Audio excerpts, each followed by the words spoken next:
Bueno, espero que antes que nada que estés bien, vos, tu familia, en este tiempo de cuarentena.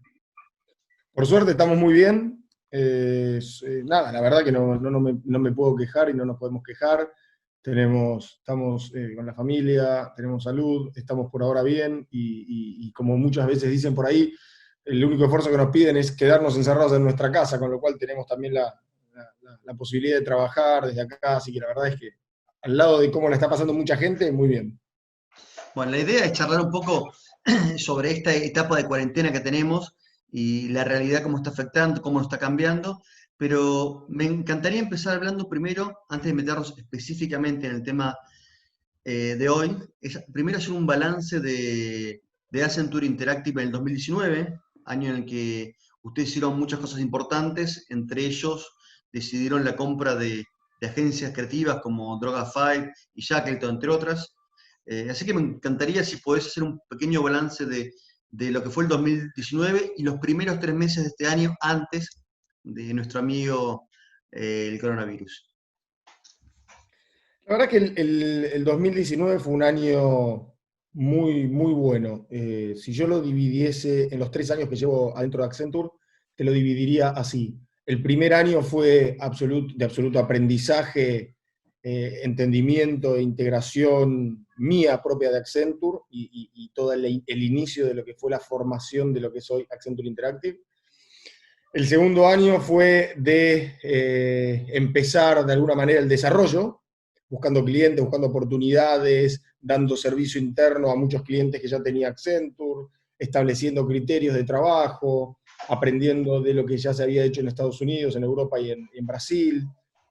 Y el tercer año, que fue el 2019, fue un año de ya donde empezó de alguna manera la consolidación, donde ya empezamos a tener un track record de proyectos, de clientes, donde empieza a haber contratos a largo plazo, y donde el año cerró con dos noticias muy buenas para nosotros, que veníamos trabajando, que fueron la obtención, ganar dos concursos muy importantes, bastante relacionados a lo publicitario, algo que a nosotros todavía no nos habíamos involucrado del todo, que fue Haggis, de Kimberly, y BBVA, recientemente anunciado ambas dos, una a fin del 2019 y una a principio del 2020.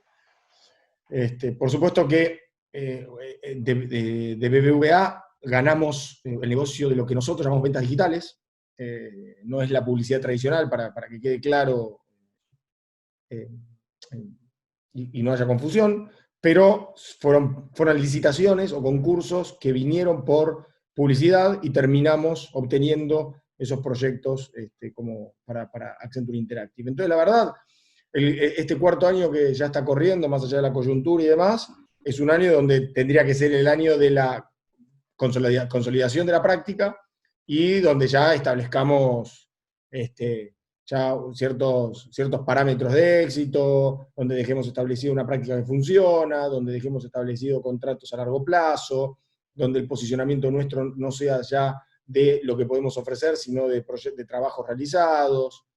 Con lo cual creo que se están cumpliendo los objetivos que nos planteamos. Por supuesto que, como siempre repito, hay, permanentemente cambiamos, volvemos a aprender, nos equivocamos, nos cuesta algunas cosas más que otras, yo sigo adaptándome a la compañía, sigue entrando gente nueva, entonces se sigue adaptando gente, entonces nada, bueno, parte de cualquier desarrollo de una capacidad o un negocio nuevo, pero la verdad que muy contento. Bueno, ya que planteaste esto de que estos dos nuevos clientes importantísimos que ganaron, exactamente qué es lo que van a hacer ustedes con BBVA y con Haggis. Mira, con BBVA nosotros ganamos lo que nosotros llamamos ventas digitales, que básicamente es ayudar al banco desde la comunicación, desde los medios y desde la performance, ayudar a vender o acelerar la venta de muchos de sus productos. Eh, y para Haggis sí tiene más que ver con todo lo que es la generación de contenido y de creatividad para el mundo online, y la gestión de todo ese contenido. No solo que la creatividad, sino que la producción y la gestión de algunos canales de comunicación de Haggis. Ok, ¿esto es en Argentina o es para la región? Mirá, en ambos casos se ganó, como se ganó en regiones. Para Haggis se ganó a nivel regional nuestro, ganamos, la región se llama Lao, pero es una región que comprende toda Latinoamérica y los dos hubs están en San Pablo y en Buenos Aires, para muchísimos países de la región. Y en el caso de BBVA, vamos a trabajar para Colombia, Argentina y Perú. Ok. Bueno, un lindo desafío. Entonces, en este cuarto año de tu presencia aquí en Accenture Interactive, planteás que es el año de los desafíos, ¿no? El año de lograr y demostrar todo lo que se vino trabajando. Pero además es un año especial para el mundo, para Argentina, para todas partes, con todo el tema al margen de lo que pasaba en Argentina, de la crisis económica que heredó el actual gobierno, la verdad que el mundo está sufriendo un tema que está paralizando. ¿Cómo este contexto crees que va a influenciar económicamente a las empresas y particularmente en el trabajo de ustedes? Nosotros, cosas buenas y cosas malas, como todo. La parte positiva es que Accenture es una compañía que ya estaba acostumbrada a trabajar de manera remota, muy acostumbrada. De hecho, somos una empresa que permanentemente trabaja en pos de la automatización de ciertos procesos, de ciertos formatos de trabajo. Entonces, como estábamos muy acostumbrados, la compañía estaba preparada y por ende nos agarra de alguna manera bien armados. De hecho, tal es así que de un día para el otro pudimos, la gran parte de la empresa, trabajar de manera remota y todo siguió su curso natural. Y por el otro lado, la otra cosa positiva es que estamos ayudando a muchas empresas a acelerar también determinados procesos para que puedan trabajar con estas características basándonos en nuestra experiencia, en nuestra posibilidad, por la cantidad de tecnología, de plataformas y de procesos que tenemos organizados, que puedan también trabajar de la misma manera. En cuanto a cómo vemos el negocio y la influencia a nivel económico, también te lo divido en dos. Desde el punto de vista empresarial, si querés, desde Accenture, vemos, por supuesto, un impacto muy fuerte en todo lo que es la concreción, no la cancelación de proyectos, pero sí el retraso en la implementación, sí retrasos en cadenas de pago, sí ideas de reestructuración de contratos por diferentes servicios que obviamente por falta de consumo y falta de o freno en su actividad se corta de alguna manera la dinámica del negocio. Pero por el otro lado, como te digo, vemos muchísimas, nos están apareciendo y vemos nosotros muchísimas oportunidades para ayudar a empresas a acelerar estos procesos de transformación de los cuales nosotros siempre hablamos y trabajamos y operamos. Entonces, la verdad que tenemos como esa si querés, esa suerte de dos caras, en donde nos está impactando por un lado, pero no sé si beneficiando, pero sí se abre otra puerta por otro lado. Y después en términos de negocio, en la industria, y sí, obvio, la industria nuestra está conformada por muchas empresas chicas. Entonces el impacto que va a tener esto en el pago de servicios, cadena de pagos, contratación de gente, todo lo que es el mundo freelance relacionado a nuestra industria, el mantenimiento de empleados, pago de esos empleados y demás, se empieza a ver un freno y un corte en esa cadena de valor que yo creo que es inevitable. Lo estamos viendo y yo creo que en los próximos meses, lamentablemente, si esto sigue así, va a ser peor. Salvo que Dios quiera encontremos algún tipo de tratamiento o de vacuna. Bueno, también se está viendo, hoy escuchaba que Amazon estaba teniendo récords de ventas como si fuesen todos los días de Navidad, ¿no? O del Día de Gracia. Evidentemente, si bien la mayoría estamos viviendo una situación bastante compleja, siempre hay algunos que a lo mejor pueden encontrar oportunidades o sacar ventajas. ¿Vos crees que, digamos, las empresas, venimos hablando de lo digital hace años, pero muchos ya habían iniciado su proceso, de hecho muchas empresas ya la crisis los agarró con procesos de trabajo de home office, con muchas cosas estructuradas y armadas, pero pareciera que muchas empresas tienen que tirarse a la pileta a nadar con agua helada en el mundo digital, ¿no? ¿Vos qué estás encontrando en las empresas con las que ya trabajás y sobre todo con las que te están llamando para trabajar, ¿qué te están pidiendo, no? Mira, yo creo que acá hay una gran diferencia entre la empresa que le encontró esta crisis preparada y la empresa que no estaba preparada. Y ahí yo creo, y lo vemos nosotros, una diferencia enorme. Las empresas que entendían que su proceso de transformación era algo prioritario e importante y justo los enganchó esta coyuntura, esta crisis, preparada o, si querés, en pleno proceso de cambio, han podido rápidamente o están pudiendo rápidamente acomodarse. Las compañías que no tenían previsto la transformación o todavía tomaban su tiempo para tomar decisiones, para realmente entrar en un proceso y demás, bueno, a esas empresas lo que vemos es que hay una suerte de, no sé si dice desesperación, pero como una suerte de idea de hagamos esto cuanto antes, porque sabemos que si nos hubiera encontrado de otra manera, la realidad del negocio sería distinta. Entonces, la verdad es que la crisis, está corriendo un meme por ahí que dice qué motivó la transformación digital de tu compañía y te da una serie de excusas y aparece una que es COVID-19 y queda como tildada. Y creo que es extraordinaria porque creo que esta crisis lo que hizo fue acelerar un montón de procesos que venían ocurriendo, pero que por la dinámica natural de los negocios y como el mundo funcionaba y más o menos las cosas daban, la gente tenía otras prioridades. Esto hizo que tu prioridad sea convertirte en una empresa, por lo menos que tenga una cara online, porque si no, tenés mucho peligro de extinción o de desaparecer.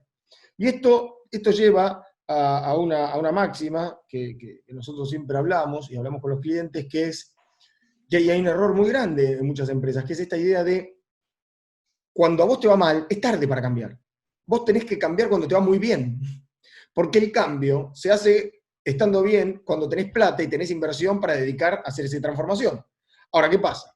En países, sobre todo Argentina, que es entendible, con las crisis que tenemos, las idas y vueltas, las ups and downs, digo, el empresario argentino muchas veces, o muchas empresas argentinas, lo que consideran es, estoy bien así, no toquemos nada, me va bárbaro, aprovechemos la buena, y ganemos toda la que podamos ganar. Y ese muchas veces es el error. Entonces, y cuando empiezan a caer es, che, habría que hacer algo. Y por ahí es tarde.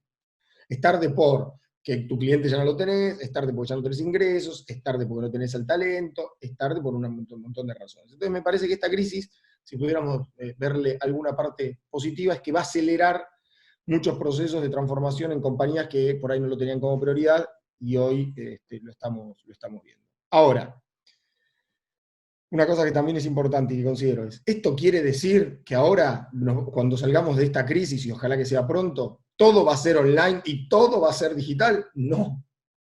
Pero seguramente va a haber cambios de hábito, y nosotros lo estamos viendo ya y lo estamos estudiando, y va a haber cambios de conducta que creemos que muchos van a ser permanentes, y si no son permanentes van a durar muchos años.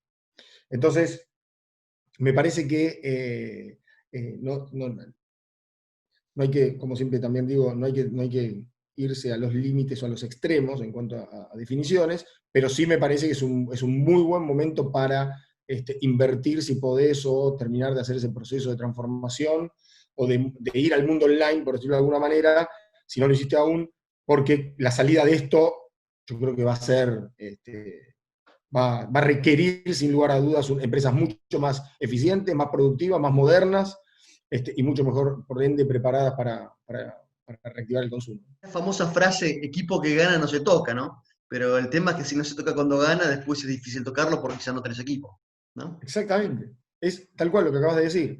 Y que yo lo entiendo, porque cuando vos vivís en Argentina, es casi vivir en el día a día. Recién estaba en un call viendo un plan estratégico de otro país. Y hablaba con el equipo y decía, y yo soy de las personas que si bien creen en los planes estratégicos, siempre entre comillas, y quizás sea también por vivir en Argentina y por estar siempre acá, en donde los planes casi los tenés que ir modificando mes a mes. Y no por esta coyuntura, siempre los tenés que ir modificando mes a mes, porque acá te cambian las reglas de juego todo el tiempo. Entonces, me parece que se entiende que el empresariado argentino, si querés, o las pymes, o las empresas cuyos dueños han encontrado un modelo que funciona, que es eficiente, que le va bien, que quieran cambiar, es entendible, es absolutamente entendible. Lo que pasa es que, bueno, si uno quiere pensar en el largo plazo, ver más allá y tratar de tener un legado en términos de dejar una empresa nacional o por más que sea, si es una posición que estás ocupando en una empresa internacional o multinacional, también si vos querés dejar un legado, yo creo que es indefectible no pensar en este tipo de procesos para dejar una compañía mejor armada, ¿no? Totalmente. Igualmente nombraste algo que creo que hoy a los latinos nos hace un diferencial, ¿no? Vos vas a Alemania o a Inglaterra y un proyecto dura mínimo 18 meses, 24 meses, 3 años. Y acá en Argentina quizás hay que sacar un trabajo o un proyecto, no de un día para otro, pero sí de un mes para otro, de acá a 3 meses. En este momento, donde se rompieron, se destruyeron todo plan de marketing, toda estrategia, toda planificación, y donde hoy tenés que salir a pensar todo de cero y con la rapidez que la situación implica, eh, a nivel mundial tenemos una cierta ventaja los latinos, ¿no? Eh, pero bueno, obviamente a nuestro mercado estamos todos en la misma, así que, eh, bueno, tenemos que estar todos mucho Coincido, más rápido. Coincido, pero 100% en lo que decís, plenamente. ¿Y sabés con qué te das cuenta? Muchas veces cuando vos tenés trabajos con gente de otros países, donde vos nombrabas, cualquier país más por ahí económicamente desarrollado, más previsible, y vos te dicen, bueno, che, este plan lo pueden armar ustedes en Argentina, por ejemplo, en Chile o en Colombia. Sí, cómo no. ¿Y para cuándo lo pueden tener? ¿Qué les va a tomar? ¿Un mes? No, nosotros en una semana te lo mandamos. ¿Entendés? Tenés como esa cosa de tener que armar algo rápido y no lo pueden creer. Y vos decís, y no te creen muchas veces, ¿viste? Te dicen, pero escúchame, ¿vos estás seguro que en una semana ustedes van a poder presentar? Sí, no te preocupes. Bueno, ¿y cuál es el equipo? ¿Son 18 personas? No, son 3 personas. Entonces, y a la semana vos presentás el proyecto y está bien. Por supuesto que puede tener más desarrollo, más profundidad, menos profundidad, pero cumplís y no te creen que con tan poca gente en tan poco tiempo lo puedas hacer, y me parece que tiene que ver con esto que decís. Estamos tan acostumbrados a los cambios, a las idas y vueltas, que para nosotros, la verdad que el tema de flexibilidad y de acomodarte y de asimilar cambios es como moneda corriente, es natural para nosotros, ¿no? En el día a día. Antes de seguir con lo específicamente del negocio, quería hacer un paréntesis ya que hablamos de otras partes del mundo.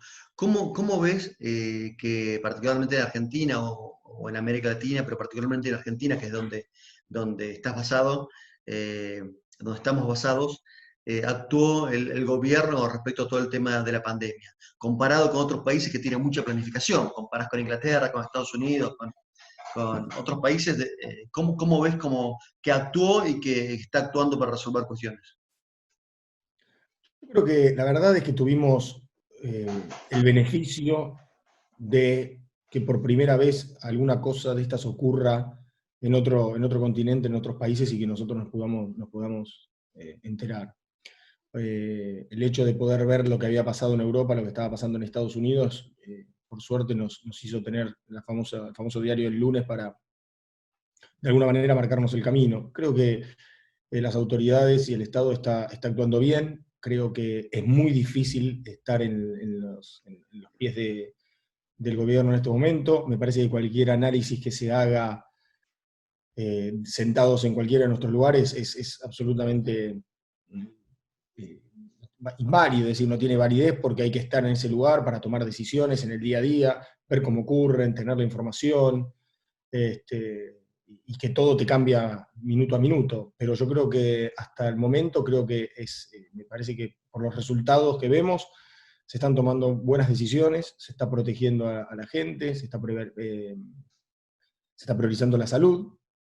La incógnita que tenemos todos, por supuesto, es el tema económico, que atrás de esto había un país con determinados problemas que los va a seguir teniendo y se lo están profundizando, y es cómo sigue, ¿no? ¿Cuál es ese plan para salir de esto? Ahora, no tengo el conocimiento ni la información como para poder opinar más allá de lo que me dicta el sentido común como ciudadano, más que nada, ¿no? Ok, hace un rato decías que ustedes venían midiendo y evaluando un poco los cambios en los consumidores y lo que venía, y te amplío la pregunta. ¿Qué cambios estás viendo en los consumidores? ¿Qué cambios crees que van a ser temporales? ¿Cuáles van a ser más permanentes? Y además, ¿qué tipo de cambios estás viendo en el consumo de medios hoy en día? Mirá, nosotros justo estábamos por publicar un informe sobre algunos de estos cambios. No, sí, no, a ver, no me animaría a decir que son permanentes, son los cambios que nosotros estamos viendo, que tienen mucho que ver con mucho relacionado a la salud, mucho cambio en relación a cuando hablo de relacionar a la salud, no hablo al cuidado de la gente, que es obvio, sino a cómo todo el mundo de los negocios y cómo todo el mundo de los servicios va a tener que empezar a tener a la salud como un asset muy valioso para la gente, así como el diseño es y se convirtió en un asset muy importante hoy para vender cualquier cosa, hasta una lamparita. La salud, según nuestro estudio, pasa a ser como un variable más a tener en cuenta cuando vos desarrollás un producto, ofreces un servicio o vas a armar un negocio. Por supuesto que otra de las variables que, o si querés, de los cambios de hábito o comportamiento que vemos, tiene mucho que ver con el cambio en trabajo remoto, que no lo digo desde lo lineal, desde trabajar desde tu casa, sino todos los cambios que van a suponer en términos de consumo, de sociabilización, de generación de marcas, de generación de productos. El otro día leí un informe de Walmart que decía que estaban previendo hacer una línea de ropa de la cintura para arriba, justamente por estos cambios. Entonces digo, todo eso va a traer aparejado lo mismo que digo siempre. No es que ahora la gente va a trabajar solo desde la casa. Lo que decimos es, va a haber una resignificación de lo que es el lugar de trabajo, en términos de trabajo y sociales, y por ende va a traer aparejado un montón de cambios de consumo, de relación, de sociabilización, de criterios de desarrollo de producto, de servicios y demás. Y dos de los otros grandes, si querés, findings que tenemos de este informe, tiene que ver con la redefinición de la autoridad. Vos pensás que ahora nosotros estamos todos como, de alguna manera, siguiendo los lineamientos de una sola autoridad, un gobierno. Y por primera vez, por lo menos nosotros, desde que existimos, ocurrió una decisión unilateral de los gobiernos y todos haciéndole caso, la gran mayoría del mundo haciéndole caso, con lo cual hay como una, si querés, delegación de poder de todos nosotros, de autoridades de nuestras familias, como padres, como responsables y demás, en un ente externo, que era un ente al cual nosotros elegíamos para que nos cuide, para que nos protege y demás, ahora es como que es mandatorio las decisiones que toma. Entonces, también hay como encontramos eso, y el cuarto punto, que tiene que ver con la redefinición de la casa, del hogar. ¿Por qué? El hecho de que el padre o la madre, o ambos, o madres o padres, se queden en su casa trabajando, también redefine el lugar, la relación con los hijos, que hablaba un poquito antes, y lo que significa el concepto hogar para una familia. Entonces, esto te lo adelanto, el informe está publicándose, pero son algunas de las cosas que fuimos encontrando en este research, en ciertos insights que fuimos encontrando en este research, y que seguimos investigando permanentemente, y que creemos que definitivamente va a tener impacto, no solo en términos de comportamiento de la gente, sino de los negocios y la relación de la gente con los negocios, ¿no? Bueno, de hecho, uno de los grandes temas que desde la filosofía, la política, la economía se está hablando es que, evidentemente, en una situación de crisis real y global, los que pueden dar prioritariamente respuestas son los estados, y que Bueno, necesitas alguien que lidere y que claramente lidere, y dejar esto en manos del mercado, el libre mercado, como vivimos desde la época de Reagan, Thatcher, es altamente peligroso, y más si ves lo que estuvo pasando en Inglaterra y principalmente hoy en Estados Unidos, ¿no? absolutamente. De hecho, el concepto de redefinición de autoridad tiene que ver con eso, y vos fijate cómo esto dejó expuesto a los tipos de líderes, ¿no? Sin nombrar a ninguno en particular, pero digo, como algunos líderes, cuando toman decisiones bajo determinados contextos y bajo determinados intereses, actúan de una manera y las consecuencias son las que estamos viendo, versus otros criterios y otros tipos de estados y de gobernantes que también las consecuencias se ven, con lo cual coincido con lo que estás diciendo y absolutamente. Hay que ver cómo termina políticamente y en términos de sistema económico, cómo es la post-crisis de todo esto, ¿no? Porque claramente está marcando un montón de situaciones que ya no funcionan más o que no deberían funcionar más. Hace unos días conversaba con José María Roca de Viñals, que es el vicepresidente de España, y casualmente él mencionaba que esto está demostrando el delirio y la locura que fue, y lo ha demostrado España e Italia, la destrucción de los sistemas de salud y de gran parte del estado de bienestar.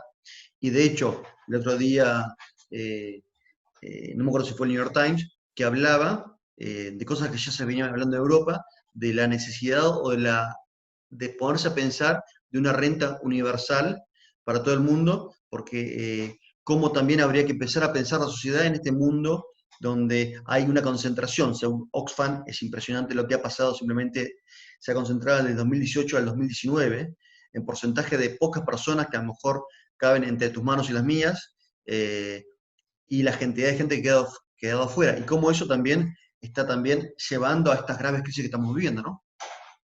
Bueno, de hecho está lleno de bibliografía y de estudios y de pruebas piloto alrededor del mundo en los últimos 10 años sobre el ingreso universal obligatorio, y se han hecho pruebas en todos lados, y si has leído alguno de estos libros que componen toda esta bibliografía, hay de todo, ¿eh? Hay detractores, hay gente que la avala, hay casos para bien, hay casos para mal, pero lo que sí definitivamente creo, y un poco avalando lo que estás diciendo, es que esto va a tener que ser una especie de proceso de reflexión profundo y de reingeniería de cómo estamos viviendo y de cuál es la relación de los estados con la gente y de los sistemas de gobierno y de los sistemas económicos, porque claramente lo que nos está mostrando es que el mundo hay algo que no va. ¿Viste?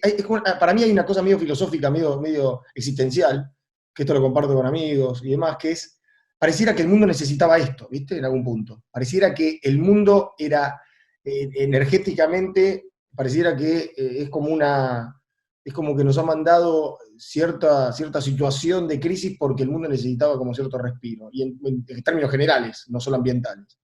Y un poco hablando todo esto, ¿no? Porque atrás de toda la coyuntura y la crisis que estamos viviendo y las consecuencias tremendas que estamos viviendo, pareciera que hay algo como, en el fondo, positivo, ¿viste? En términos de lo que pasa con el clima, con la reflexión, con el confinamiento, con el encuentro uno a uno de todos nosotros, con la puesta en duda de mucho de esto de las cosas que estamos hablando, ¿no? Pareciera como que el mundo haya convergido para ponerse de acuerdo y decir, bueno, tiene que haber un parate en un montón de situaciones.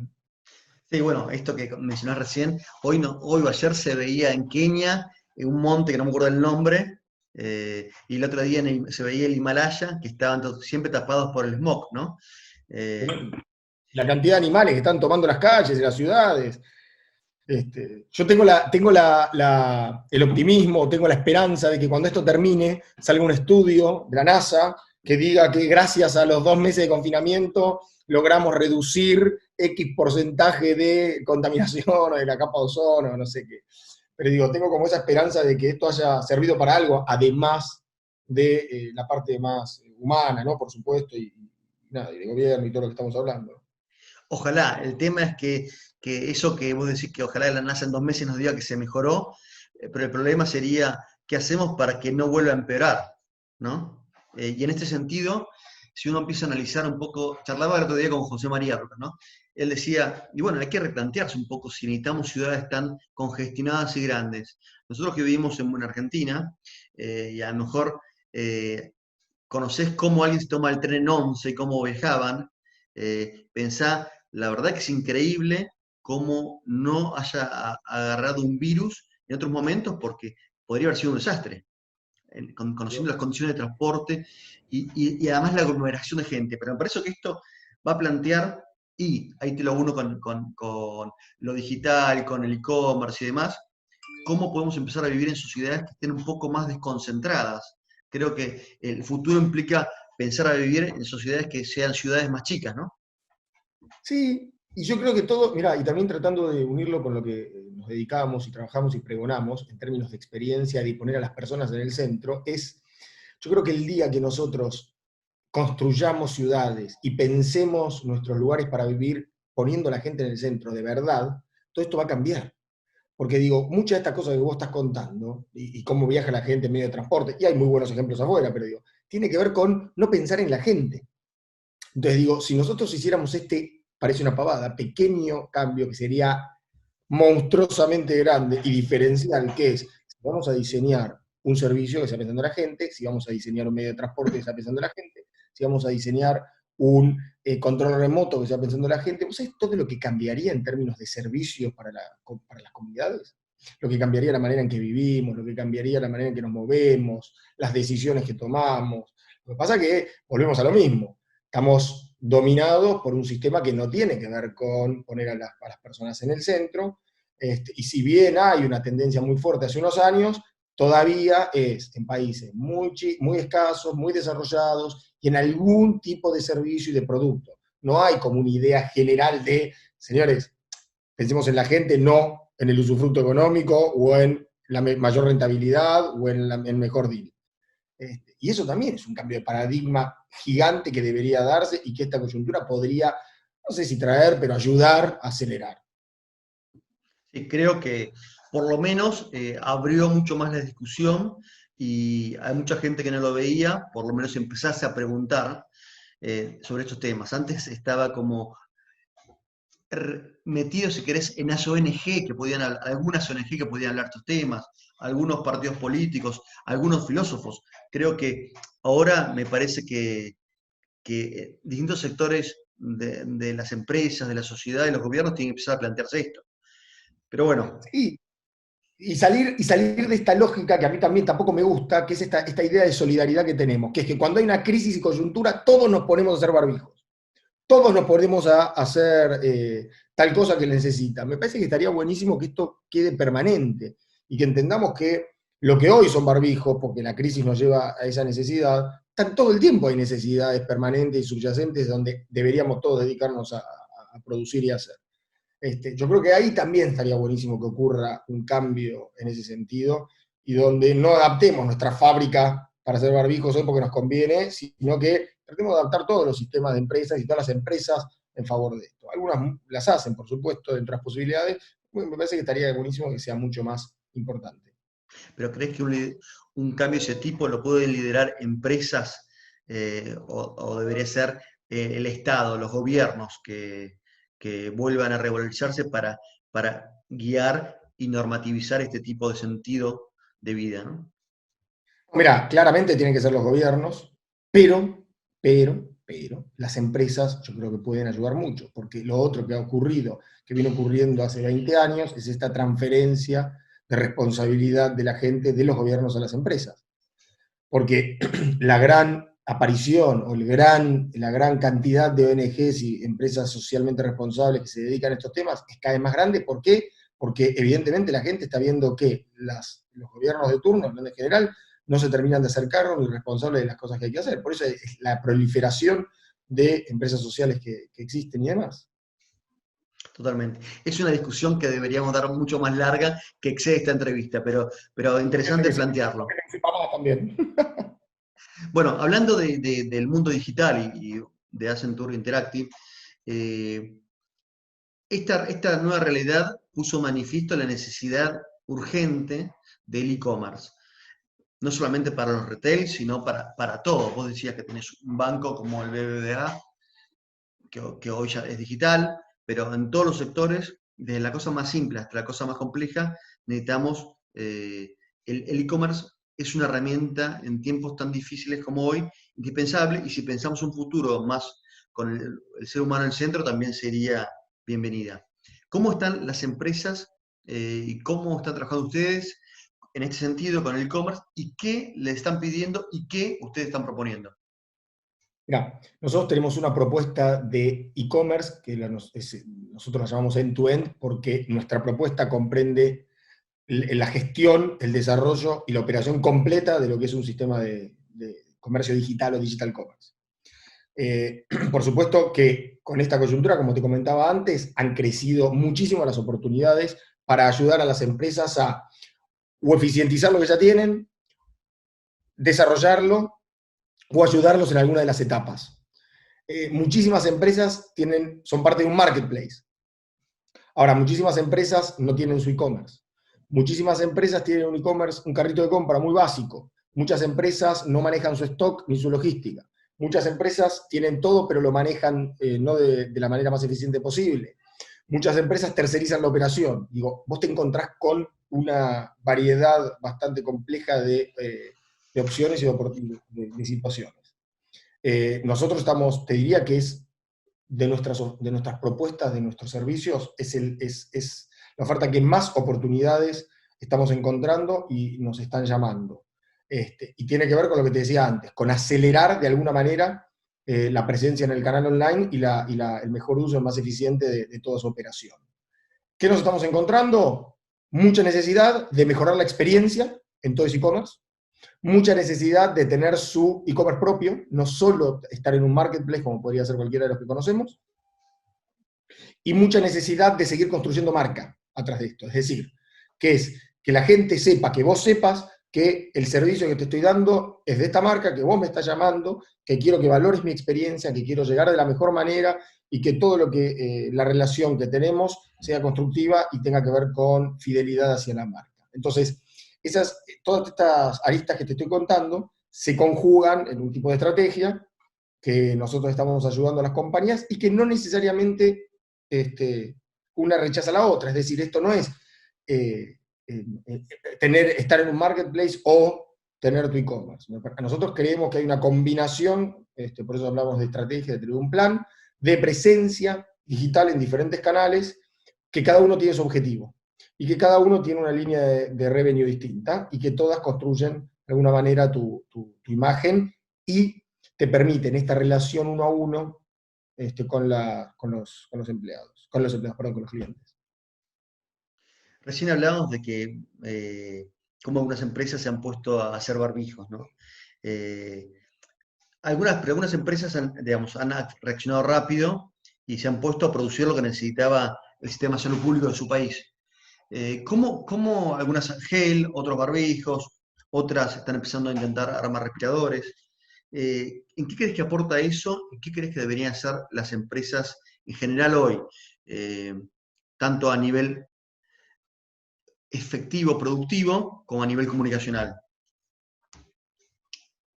Mira, varias cosas. Yo creo que muchas de las empresas en las que trabajamos todos nosotros están ayudando muchísimo de manera anónima. Y estamos tratando de colaborar desde el lugar de cada uno,